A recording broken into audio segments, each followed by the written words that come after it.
नमस्कार मंडळी, मी तेजस्विनी मन्नूरकर आणि आज आमच्या फॅमिलीचं बाहेर जेवायला जायचं असं प्लॅन ठरलं. तर कुठे चाललो आहोत मी तुम्हाला दाखवते चला.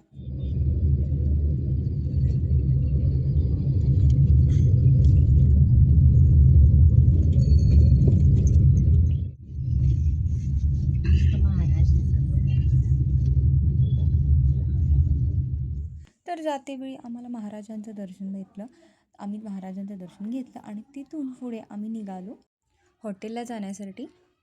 तर मंडळी इतकी थंडी वाढली आहे आमच्या बेळगावात, मी तुम्हाला काय सांगू, अक्षरशः घरातून बाहेर पडायला होत नाही आहे, इतकी थंडी आहे. तर जातेवेळी आम्हाला हिंडलगा येथील गणपतीचं मंदिर लागलं होतं. तुम्ही बघू शकता, इथं जरासं तुम्हाला खिडकीमधून दर्शन दिसेल सुद्धा. ते बघा दिसलं का तुम्हाला ही सुद्धा. तर आम्ही पोचलो होतो हिंडलगा रोड सुळगा येथील अंबिका हॉटेलला. इथं आमचा बाजी ना आंबाला घाबरत होता, तुम्ही बघू शकता इथं. भीती वाटते बाई. आम्ही गेलो होतो हॉटेलच्या आत. त्यानंतर आम्ही बघितलं इतकं छान असं इथं जे बुट्टीचा वापर केला होता, इतका छान. त्यानंतर तिथं एक बैलगाडी सुद्धा होती, म्हणजे अगदी जसं गावामध्ये असते ना त्या प्रकारच्या सगळ्या गोष्टी डेकोरेशन केली होती. तर हा माझा भाचा क्षत्रिय. इथे तुम्ही बघू शकता किती गोड आणि गोंडस आहे तुम्ही, माझा बाबू ते कसं हाय करते.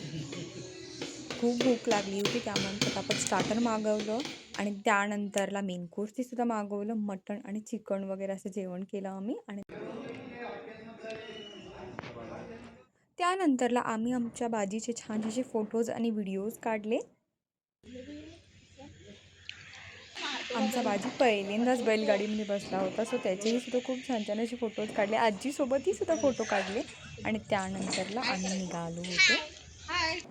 त्यानंतर आम्ही आमचेही सुद्धा फॅमिलीचे काही एक मेमरीज म्हणून फोटोज आणि व्हिडिओजही सुद्धा काढलो होतो. तुम्ही बघू शकता इथं. तर लास्ट टाईम हंबाला बाय बाय केलं, दोन्ही सुद्धा बाजीच्या हंबांना बाय बाय केलं आणि आम्ही निघालो त्यानंतर थेट पार्किंगकडे, कारण इतकी थंडी होती तिथं थांबायला होत नव्हतं, लिटरली इतकी थंडी होती. सो आम्ही निघालो आमच्या घरी रिटर्न.